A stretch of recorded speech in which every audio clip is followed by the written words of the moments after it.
আমরা জানি না কখন তারা আমাদের পুরো পৃথিবীটাকে একদিন তারা দখল করে নেবে, এবং একদিন তারা এই পুরো পৃথিবীর সবকিছু, যত কিছু আছে, পুরো পৃথিবী একদিন তারা দখল করে নেবে, এবং তারা পুরো পৃথিবী একদিন তারা চলাইবে। একদিন তারা পুরো পৃথিবীটাকে দখল করে নিয়ে যাবে। আমি এই জন্য মুসলমানদেরকে বলতে চাই, আপনারা সকলে অবগত আছেন, ইসরায়েল আমেরিকা শয়তানের বন্ধু। তারা, ইসরায়েল আমেরিকা, তারা শয়তানের বন্ধু।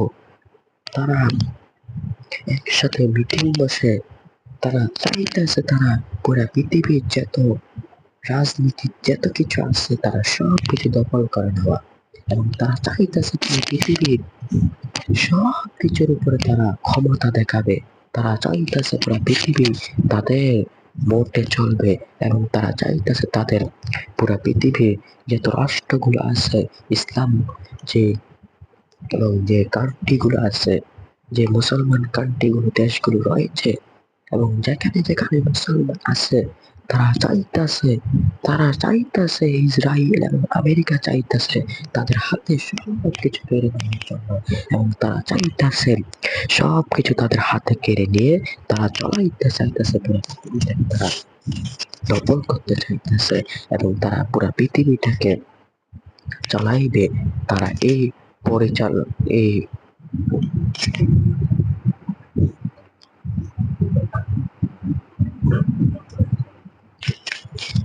তারা এটা নিয়ে অনেক মিটিং গবেষণা তারাই করছে।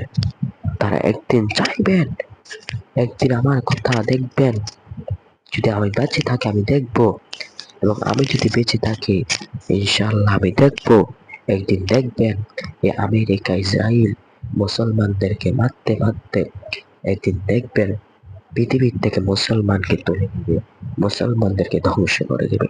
এজন্য মানুষ, এই মুসলমান, আপনারা সজাগ হন, যুদ্ধের জন্য প্রস্তুতি হন, জিহাদের ময়দানের জন্য প্রস্তুতি হন, আপনারা সকলে যুদ্ধের জন্য প্রস্তুতি হন।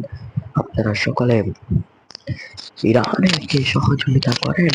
আমি বলতে চাই, মুসলিম যে কান্ট্রিগুলো দেশগুলো রয়েছে, আপনারা ইরানকে সহযোগিতা করেন, ইরানের দেশকে সরকারকে আপনারা সহযোগিতা করেন। আল্লাহ পাক রব্বুল আলামিন আমাদের সকলকে হেফাজত করুক, এবং আল্লাহ পাক রব্বুল আলামিন যেখানে যেখানে মুসলমান ভাই এবং মুসলমান বোনেরা আছে সকলকে হেফাজত করুক। সবাই বলে আমিন। আসসালামু আলাইকুম ওয়া রাহমাতুল্লাহ।